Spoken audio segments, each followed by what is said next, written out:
this box right here is one of the many things we need or needed to move on with the 600 horsepower Evo 10 build.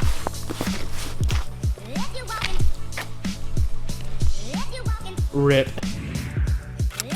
What is up, guys? Welcome back to the channel. What we're going to be doing today is getting back to work on the Evo 10. We've been waiting for a few things to come in the mail. Not only the throwout bearing, the clutch throwout bearing, and the clutch throwout bearing clip. I ended up ordering both of those just because I don't know which one is the problem. So we've been waiting on that. We've been waiting on turbo seals because we're going to have to pull apart our turbo today to do some Cerakoting, which I'm very, very excited for. And we've been waiting on the Cerakote itself to get all the Cerakoting done.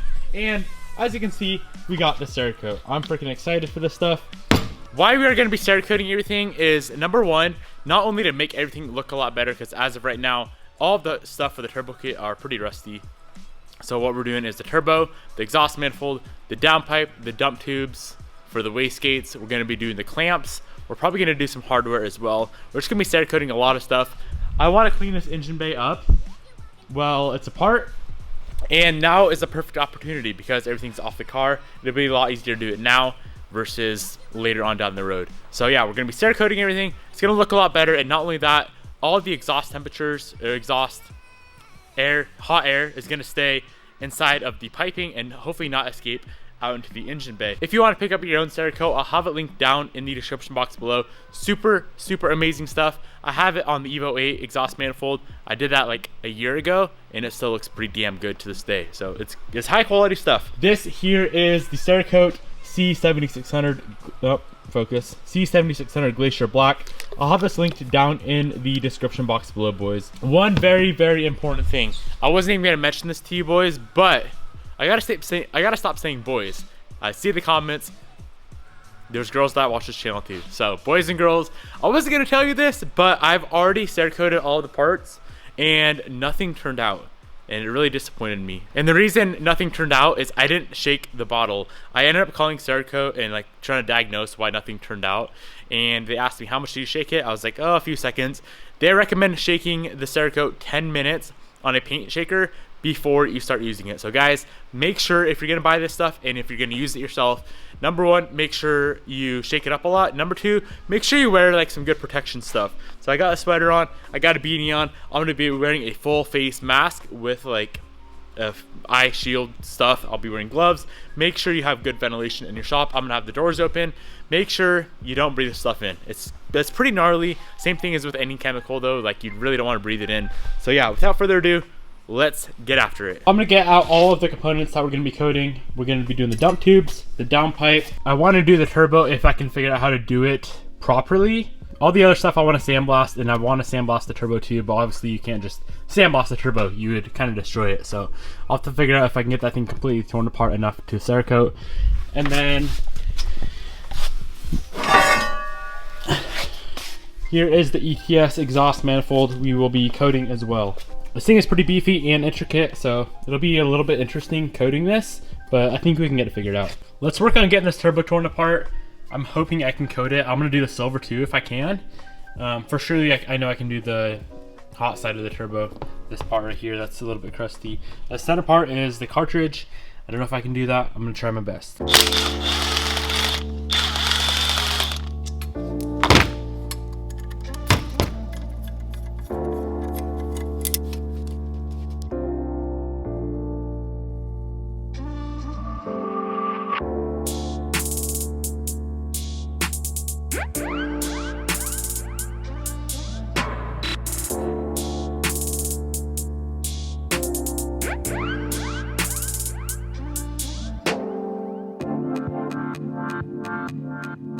Alright, so this is as far apart as we got it. We'll be cutting this, and we'll be cutting this. This is the cartridge. This is where pretty much all the magic happens. There's bearings and whatnot in there. Obviously, we don't want to be getting any dirt or grime or water, pretty much anything inside of that. I'm sure I could spend some time taking it all apart. But as of right now, I already have to replace some seals and gaskets. So I don't want to tear into that thing. I don't know if this stuff needs to be balanced either. So I'm just going to leave that cartridge alone and coat the cold side and hot side of the turbo. I'll be sandblasting the hot side and the exhaust manifold, downpipe, and dump tubes. This right here though is already bare aluminum, and I don't really want a chance getting any sand stuck in here just because this is like the intake side. This is where air goes through, for starters, into the motor. So if there's any sand whatsoever in here, it'd be a pretty bad situation. Let's get some stuff sandblasted and cleaned up, and I'll show you guys the Cerakoting process.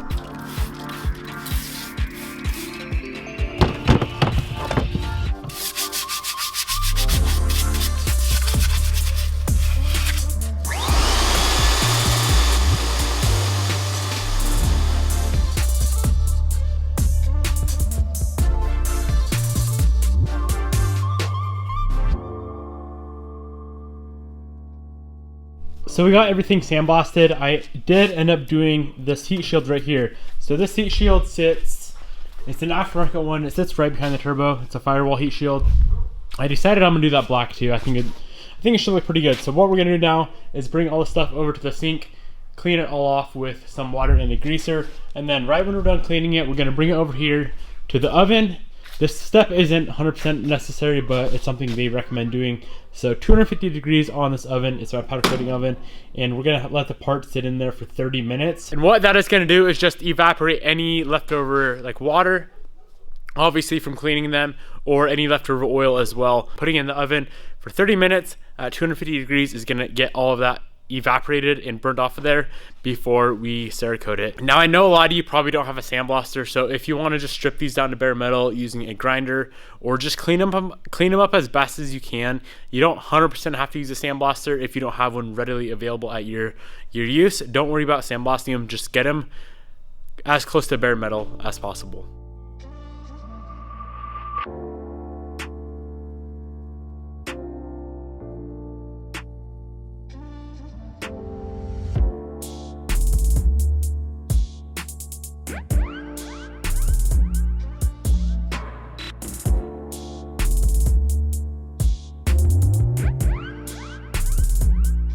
So we got all of the parts loaded up in the oven. Got it at 250 degrees. We're gonna let that go for 30 minutes. Unfortunately, the downpipe doesn't fit, but that is okay because it's not a requirement to bake them before Cerakoting. All right, so all of the parts have been chilling in the oven for 20 minutes.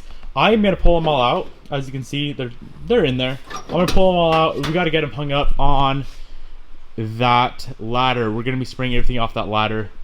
It's pretty much the only stand I have, or the only thing I have to hang stuff from. So let's get everything pulled out, get it hung up, and get to spraying.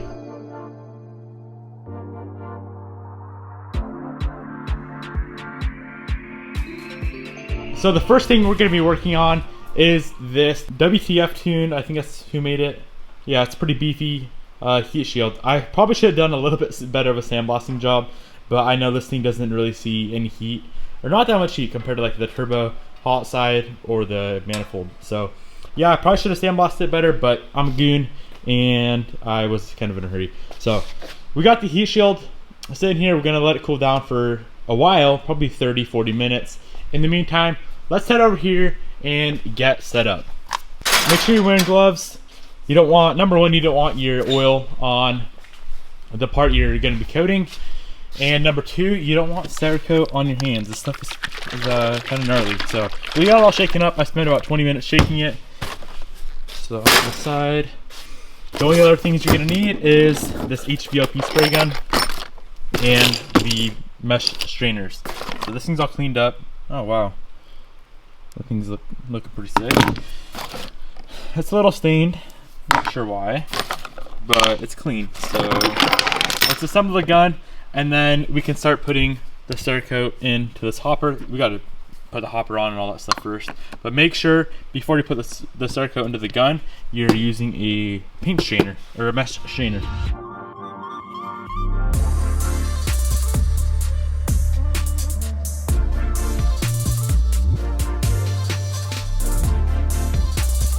Before we get to work, starting to mess around with the Cerakote, I'm gonna be wearing this full face 3M mask. My brother Cameron actually picked this up for me. I know they're a bit on the spendy side, but guys, it's not really worth the health risks associated with gnarly chemicals and like Cerakote and stuff like that. So yeah, this thing's pretty beefy.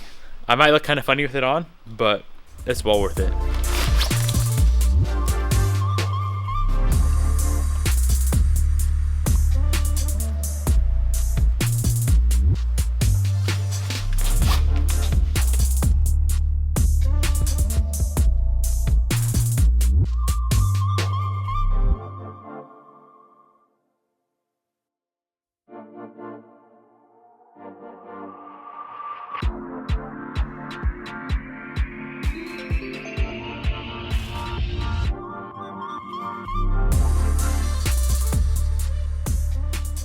We're just gonna grab some compressed air and blow off the part. We're gonna Cerakote, and then we're gonna transfer the air over to the gun and get to coating. So you don't want a bunch of fluid to come out.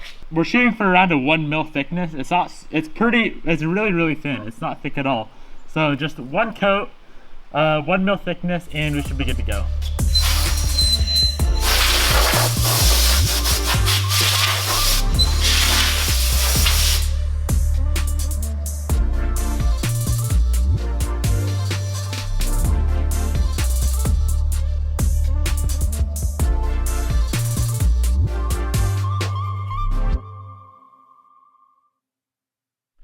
All right, so we got the first thing sprayed out. That stuff is laying out so much better than last time I sprayed. It's crazy. It's quite a bit thicker.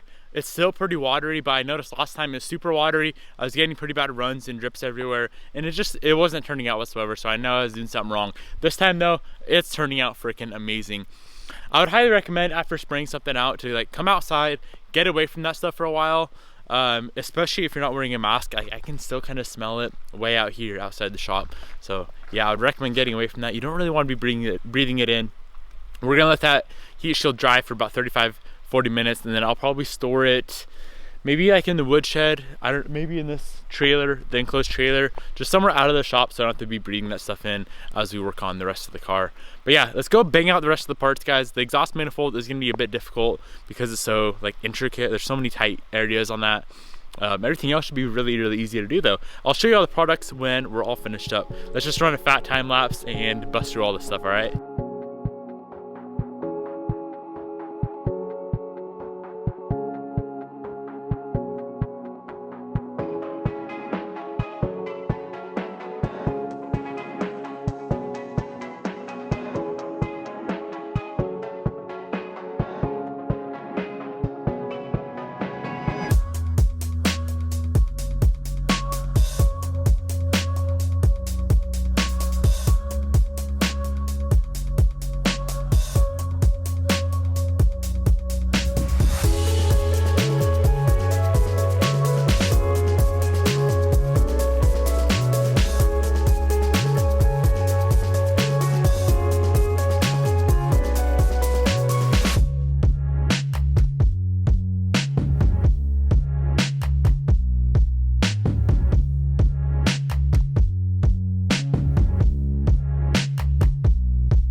All right, so it's been a little over an hour now. Everything's pretty much like tack free. Like I said though, 24 hours until we can get it on the car and 5 full days so we can run it. We did all these clamps and stuff. I have them sitting up here. I should probably not have those stacked, but yeah, all the clamps. I didn't do the wastegates. Here is the heat shield. That thing looks absolutely amazing. It's still like not very consistent right there, which I think as it gets completely dry and cured, it'll be 100% consistent. Stay tuned for a future like install video to see if it's actually consistent or not. I'm guessing it will be. Manifold turned out super sick. That thing took a while, honestly. Turbo stuff, cold side, hot side, dump tubes. I'm thinking about on this cold side is shaving the precision back off, just so it's black with the precision logo. I wish I could do it red. I don't have the skills to do it red though. Like somehow powder coat just that logo red. But I think if it was just shaved silver, it'd look pretty sick. I am super freaking excited, guys. Obviously, we can't put it on the car today. Number one, we don't have the turbo seals to reassemble the turbo. Number two is we have to wait 24 hours until it is ready to like install on the car. That was quite a bit of work, honestly, especially that we had to do everything twice. That added a few hours that we could have been doing other stuff, but it's all good, guys. You live and you learn from my mistakes though, and please shake that Cerakote like as best as you can. I spent 15-20 solid minutes shaking it because I didn't want to go through sandblasting everything again and recoating it. I'll have the Cerakote link down below, the gun I use, which is like $30 or $40. It's super cheap, the strainers, and I'm gonna go ahead throw some gloves down there and throw that face mask, that 3M face mask I use down there as well, because I care about you guys. I want you to be safe if you're gonna be Cerakoting or if you're gonna be degreasing stuff or anything to do with chemicals, powder coating, painting. You should always be wearing some sort of protective stuff. Cameron's got me like, my brother Cameron, if you don't know, he has a huge YouTube channel. he's got me like die hard on protecting your health now, because he went through the whole thing with cancer, and obviously he doesn't want me to go through that either. So yeah, I'm pretty big on like staying as safe as possible when working in the shop. Once again, I want to give a huge shout out to Cerakote for supplying the coating that we used in today's video. Super amazing stuff, and I cannot wait to see it on the car. That is gonna be it for today though, boys. We don't have anything else to do. The throwout bearing hasn't came in yet. The transfer case bolts did come in. They came in early, which I'm super excited for. Throwout bearing has not, or the throwout bearing clip. They should be in tomorrow. So hopefully tomorrow we can maybe get the motor back in the car. That'd be super sick.